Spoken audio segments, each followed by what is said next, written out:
Hello বন্ধুরা, তোমরা তো জানো আজকে শুক্রবার। আমি 10:30 বাজে, এখন 8টার সময় এসে পৌঁছেছি, তোমরা জানো সেটা। তো দেখো, সবাই স্নান সেরে একদম বাড়ি ঘর পরিষ্কার করে নিলাম। বাইরে থেকে এলে কত কিছু কাজ হয়, কাপড় আজকে অনেক কেচেছি। তো 10:30 যেহেতু বাজে, রান্নার কাছে চলে এলাম। তো ওর বাবা সকালবেলায় মাছ নিয়ে এসছে, গিয়ে আগে মাছটা খুব ফ্রেশ। তো যাই হোক, রান্না শুরু করে দিই। কালো জিরে কাঁচা লঙ্কা ফোড়ন দিলাম, পেঁয়াজ ভেজে দিয়ে দিলাম বেগুনটা ভেজে নিয়ে দিয়ে দিলাম মাছের তেল এবং মাছের ডিম। তো মাছের তেল ডিম চচ্চড়িই হবে আজকে। বাস নুন হলুদ দিয়ে এখন একটু ভেজে নেব। আর রান্না হবে মাছের ঝোল। তো মাছের ঝোল করি আর যেই রান্নাটাই করি, এই রেসিপিটা খুব টেস্টি হয়েছিল খেতে। তো মাছটা যেহেতু ফ্রেশ ছিল, ফ্রেশ মাছের যে কোনো রেসিপিই ভালো লাগে। তো রেসিপিটা একবার হলে ট্রাই করো। আর দেখো, এই মাছটার হবে ঝোল। তো কীভাবে করছি সেটা দেখো রেসিপিটি।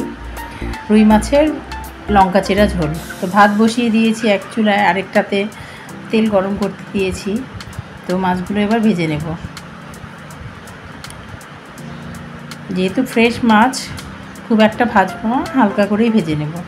তারপর তেলে ফোড়ন দিয়ে দিলাম, ওই মাছ ভাজার তেলেই তেজপাতা, মেথি, আর দিয়ে দেব একটু রাঁধুনি।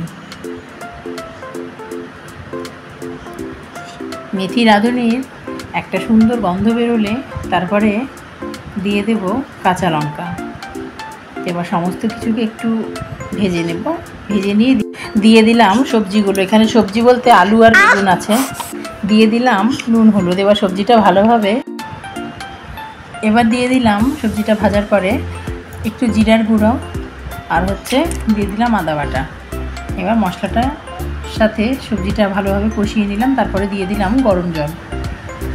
এবার হাই ফ্লেমে 10 মিনিট মতো ঢেকে রান্না করব।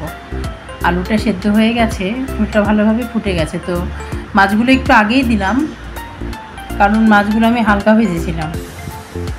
তো মাছ দেওয়ার পরে দিয়ে দিলাম আদা বাটা, ভাজা জিরের গুঁড়ো আর একটু চালের গুঁড়া।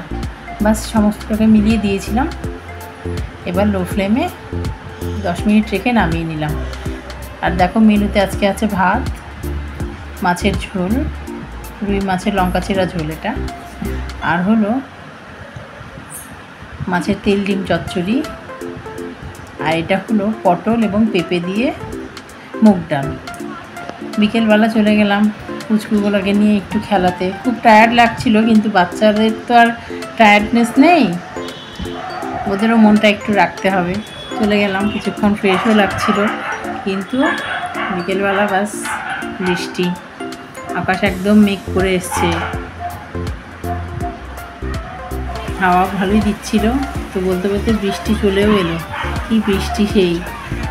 তো বন্ধুরা, ব্লগটি তোমাদের আজকের কেমন লাগলো অবশ্যই আমাকে কমেন্ট করে জানাবে। সবাই ভালো থেকো, সুস্থ থেকো। দেখা হবে নেক্সট অন্য একটি ব্লগে। Thank you.